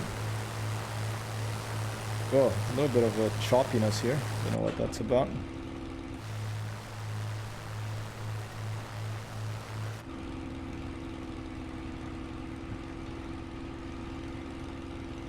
Yeah, Great Battles MiG-3 is not prone as catching fire, that's for sure. I remember flying a lot in the original IL-2. I should try the MiG-3 again. It's been a while that I've been flying the Yak 7B. I bought the collector one because that's this fighter race, one of the only women fighter races in World War II. I got her name right now. There's a book written about her. She flew Yak 7B, so I bought that for that reason. And there's a skin of the plane that she flew built into IL-2. And with one of their latest updates, you can choose to have a female pilot. And I think that's so awesome that they put that in that game. That was the main reason I bought it. All right, I think we're close. We're pretty much on top of it. It's right down here, the airport, the airfield, this Land's End Airfield. Let's see if we spot it. Oh yeah, it's right here. All right, and right on cue they tell me runway 07. Like it hasn't loaded up the textures that well yet, so I can't see which one is landing is 07. We'll just figure out the old school way. Oh, now with this compass, I'm not gonna be able to figure out the old school way. My biggest criticism of the British planes is the compass. Yes, Saint Luke, I heard your last image. I'm sorry. Here you go. Wind 274 at 20. Okay, so that's 274. That's gonna be what? A westerly wind. Okay, so we're basically gonna go opposite west. We're gonna come in from the east towards the west because that's where the wind is coming from. We're gonna land into the wind. Let's do a low pass on this airfield to try to see the runways better because the compass in this plane really throws me off.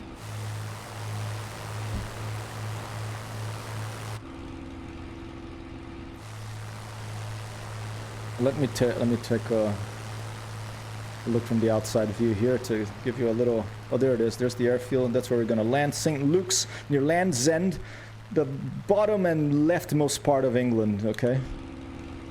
And this is where we're gonna start our British tour. All right. There's 2-3. What was it? 07? Did they tell me? Now I forgot already. See, I couldn't be a real pilot. Yeah, 07. Okay, not that bad. Okay, I have to move the mouse away from there to be able to zoom. There's 2-4. There it is. I think that's 07. I am going to get closer to double check. You have to do as many rolls while passing the tower as you got kills. Okay, I haven't gotten any kills because this is Microsoft Flight Simulator, but sounds like Texas Airways open the window and randomly shoot in the air yelling, "Yeehaw!"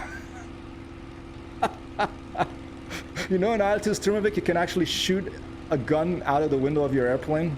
I will show you that later, Sheep. I think maybe I've shown it to you before. I don't know if you were watching the stream at then, but you can actually fire a weapon. And I'd actually neutralized a enemy driver of a truck by landing next to it and shooting him with a pistol once. Probably had highlighted that. Okay. All right, well, let's try to land the Spitfire. So this, okay, it's this runway to the left over here. There it is. All right, runway 07. They said, okay, yeah. So we're gonna come in from 07, and we're gonna be going towards 240, which is where the wind is coming from, right? Yeah, yeah, 274, more or less that direction. Okay, there'll be a very slight crosswind, but let's try to do this, okay? Let's get the landing checklist over here. Let me turn off track IR for a second so I don't give you guys a stomachache, okay? And, alright, let's do it like that. Landing checklist, let's see. Where is my landing checklist?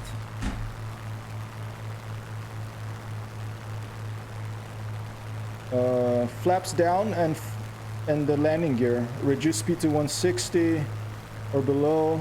Open the sliding canopy. Undercarriage down. Prop control about 2650 RPM. Carburetor air filter closed. Fuel cutoff on. Fuel booster pump on. Flaps down. Jesus. Okay. Okay, but before that, let's fly a little more because Sheeple has a story. Okay. There is this story that a parachuting pilot was attacked by a plane and he took down the enemy that was shooting him while flying him, like World War II.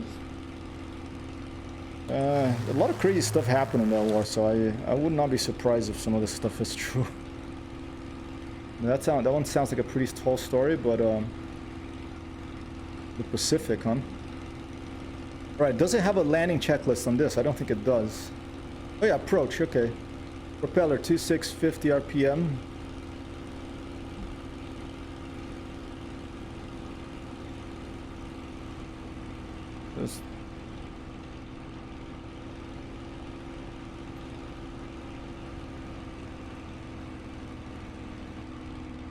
All right.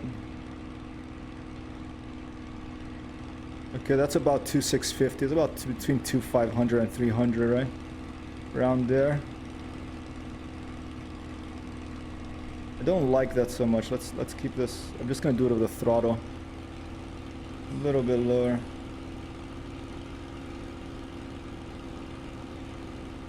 All right. Tick, reduce speed 160. I'll just tick that because I'll do it. Supercharger red light is out. The red light is out. Okay, I'll tick that. Fuel tanks on. Yeah, of course they're on. Booster pump on. I'm not. Let me keep flying the airplane and not crash because I'm looking in the cockpit too much. Where's the booster pump?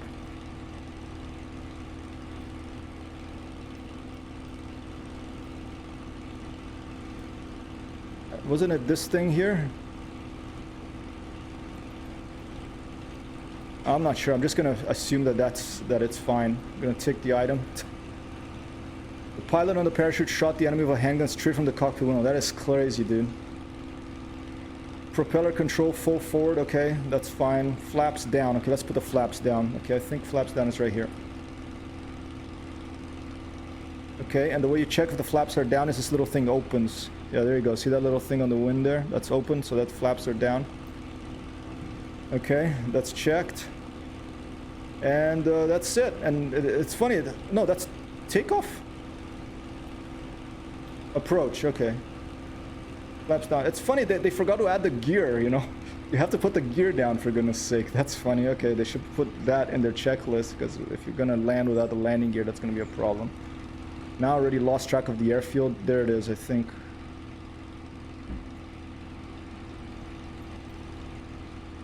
See, this is the danger of being totally unprepared like me on this thing. Luckily I can go to outside view and just take a look around to try to find it again. I think it's under that cloud there. Oh no, it's right down here. It's right below us. There it is. Okay. St. Luke's. Alright. Amber's still here. That's good because I'm scared now. Alright. Landing, we're gonna land on that runway right there. So we're gonna go out over the ocean a bit, lose some height.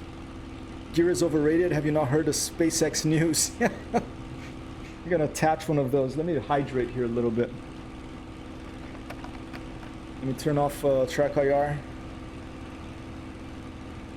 trim down a bit. I'll give you an outside view, and I'll just take a little,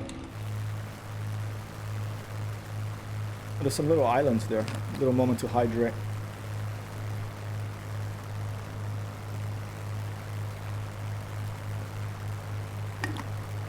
So remember to do that more often. Forget. If it's a beer, I would just be drinking it, no problem, but it's water, so. Alright, let's see. There's the runway, okay. Is that runway over there that we're going to land at? So we're gonna turn this way.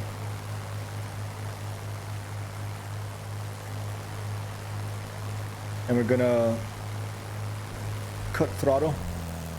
Start losing some altitude here.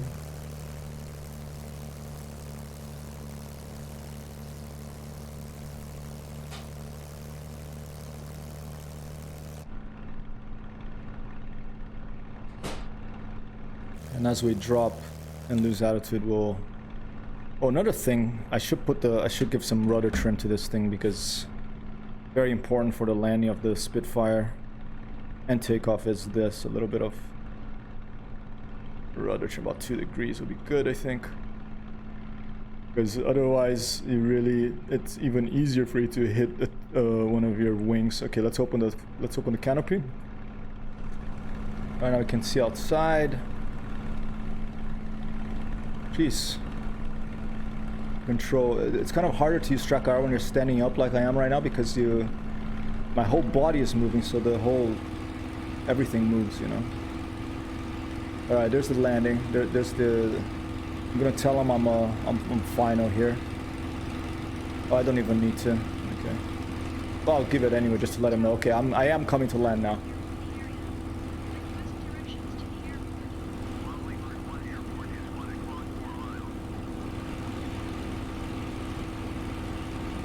What? Okay, copy. Have a good walk then. Oh. Alright, here we go. Landing gear down before I forget, okay?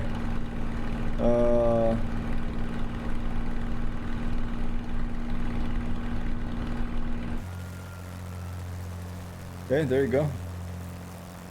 It's down.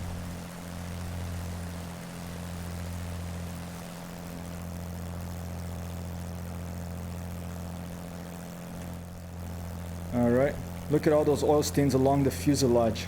On the bottom. Yeah, it's, oh, like where the guns shoot and stuff. Yeah, it's pretty cool, huh? It's a pretty nice skin, this. Beautiful airplane. Alright, here we go. I'm gonna try to land. Do you want to land in inside view or outside view? Your choice. Let me know. Here, let's go around. Let's go around. Up landing gear. Up flaps. I have an idea, okay? Inside, okay. I want to do something before I land here. Sorry, going around. I don't know if there's a way for me to tell them I'm going around. Report go around, there you go.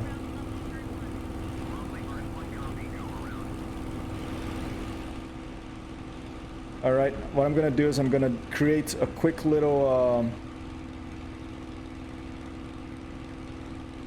a way for you to get a bunch of channel points. I don't know if I can tell you how many you can get, but I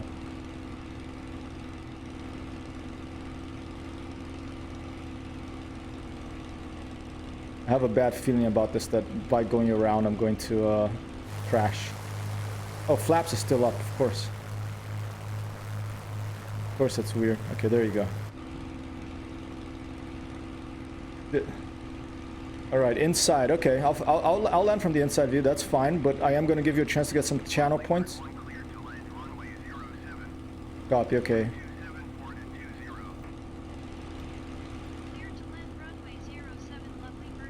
Copy that. St. Luke Tower. Acknowledge landing clearance. I'm coming into landing to land on runway 07. Over. Okay, but first I'm gonna alt tab to Firefox Okay. And I'm going to go to the stream manager.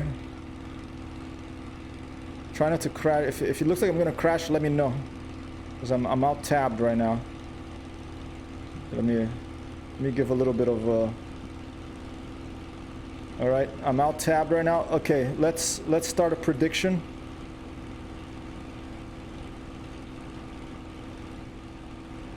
Will I land? Oh shit. Will I land in one piece? Yes?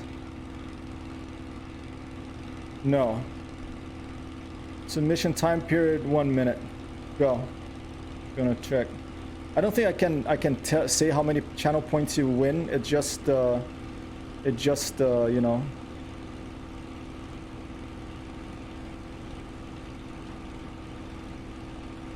It's this new thing.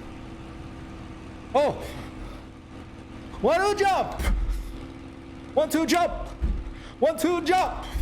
Okay, this is the first time I got a 1-2 jump, but there you go, Sheepa. There's a 1-2 jump. I have to be careful not to knock everything over, so that's why I'm gonna get better at those. Okay. Are not available to viewers in your region? Are you serious? I don't know what the hell that is, but are you serious? Damn, I hope you were gonna read that while hitting the runway. Shit. Tricky.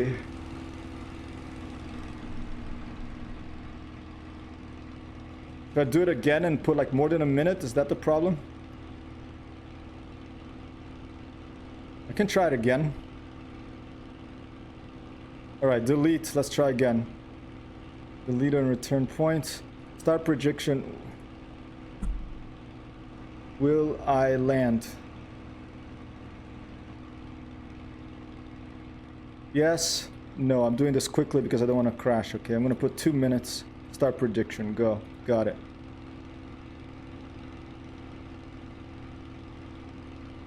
Alright. Alright, where's the airport again?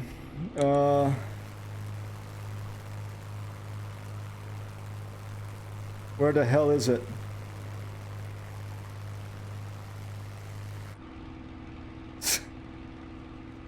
Oh, it's considered gambling? Are you serious? That is funny. But is Jokey never clashed in the Netherlands as well? That's pretty funny if it's good.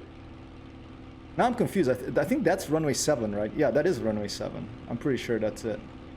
Take a look at the in-flight. Yeah. All right, here we go. Let's try again. Oh, in Sweden? Cool. I was watching this guy, the Swedish pilot or something. He's like 26 years old and he's a real-life CRJ pilot, and he was demonstrating the new CRJ regional liner that came out from Microsoft Flight Simulator yesterday. Like 700 viewers watching him. Dude, you know, some people have it all. But he did not have Sheepa or Jokey never crashes, so I am happy to. I feel more lucky than I rather have you two here watching than 700 viewers. All right. Thank you for being here. I'm gonna try to land now. All right. Yeah, I wouldn't be surprised actually, because they have been having some talks about those loot boxes and stuff, right? So a little loss of power there. I think it's because I threw the nose down a bit, and I think in the Spitfire that can cause the fuel to the airplane to. Okay, open the cockpit. Flaps down. Gear down. Oh.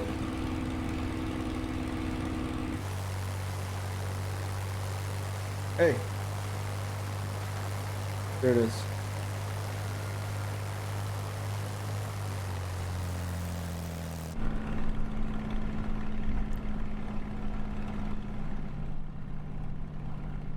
Lost the airfield again.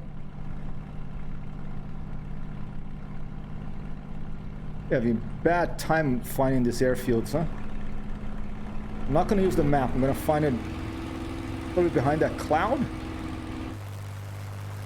I use outside view, but not map.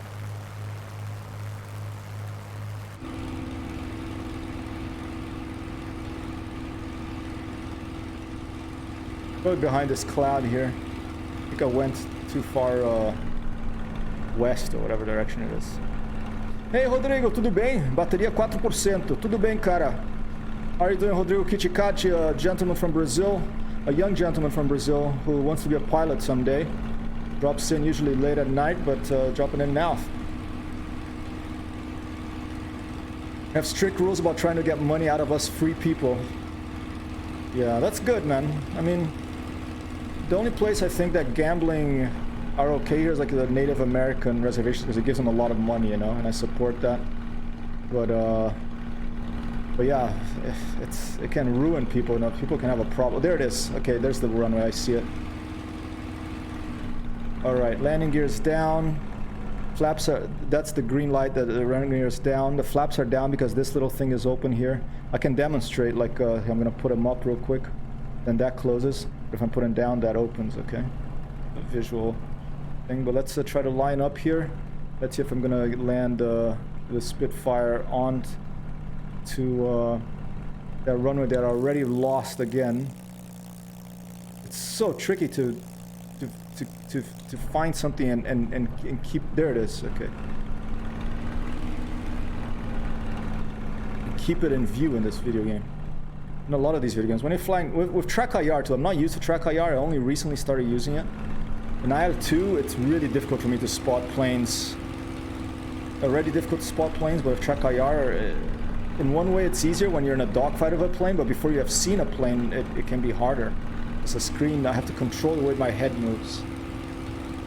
Hello, cara. All right, Rodrigo. Thanks for dropping by, man. Checking potatoes. Greetings. All right, here we go. Thing is with the Spitfire, I opened the side window, okay? Because otherwise you can't really see in front of this airplane. I'm gonna just try to really just fly it right to the edge of the. It's not a very long runway. It doesn't seem like. I'm gonna fly right in. Slowly try to just fly it. A little bit more power now. I'm gonna keep my head out the window because can't see, you know. I don't know how the hell they did it. I think they probably came from. I'm probably coming too low. They came from higher up, so you can keep it in view at all times. But I'm just gonna pretend that I'm really standing up on the cockpit here, and I'm not looking at speed dials. I'm looking at anything. I'm just trying to look totally by feel. I need right rudder here. Oh shit.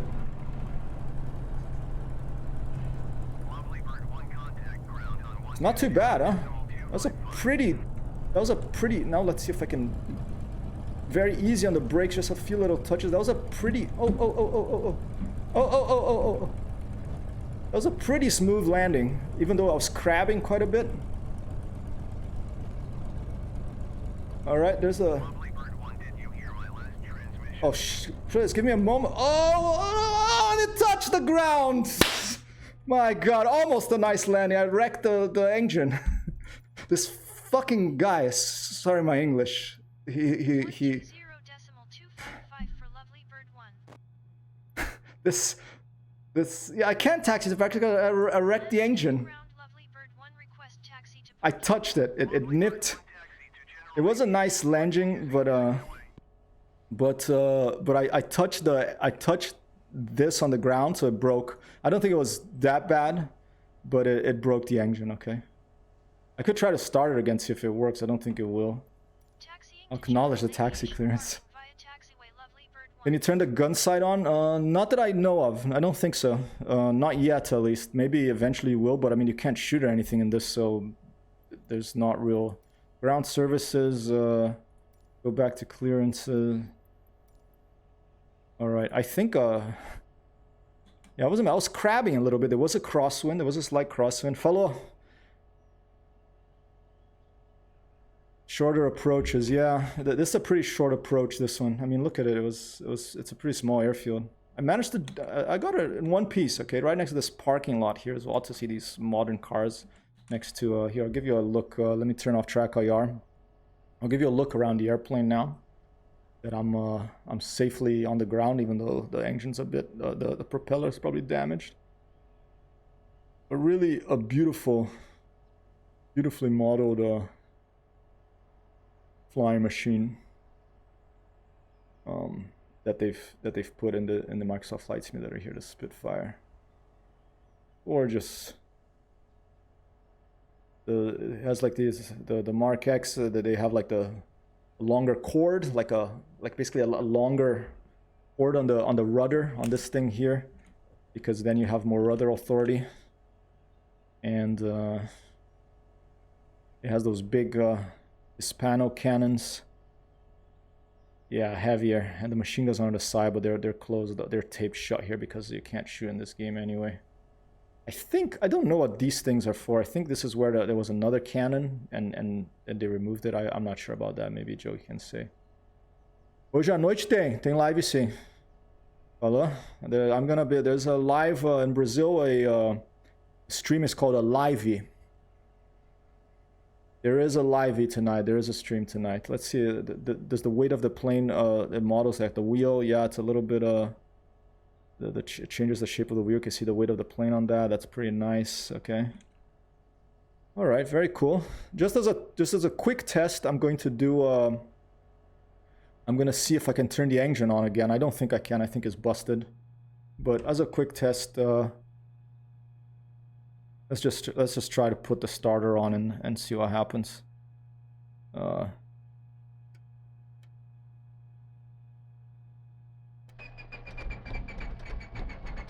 engine is busted.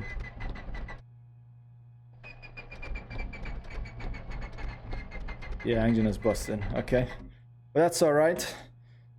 Okay, I'm going to take a. Should I take a break or should I keep going? Go straight to Valheim. That's something I don't know about the stream etiquette, if you will. Is it better to just keep streaming? Do people prefer keep streaming, or do you stop and then change the category and then start again with a new category? I don't know about if it's one's better than the other, or if it even matters or not. And well, look at that windmill in the distance there. That's pretty cool. Zoom in.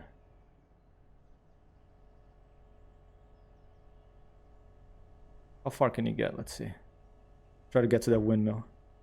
I learned how to get faster on this drone view, and you can just fly around the landscape of the drone, which is really cool. Does this have a sound model? Let's see.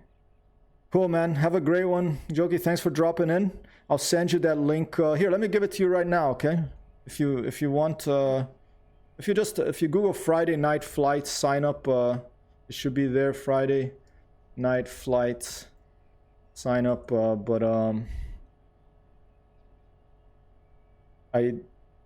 Here it's on the Discord there. I can go check it out. But check that out if you can. I'll put the link now in another 20-30 seconds as soon as I open up the Discord. And then I think I'm going to take a little break and I'm going to come back and go to Valheim. And I'm not going to be wearing this silly hat then because, you know, I wear it because of the track IR. Here, let me choose outcome. Yes. Complete the prediction. All right.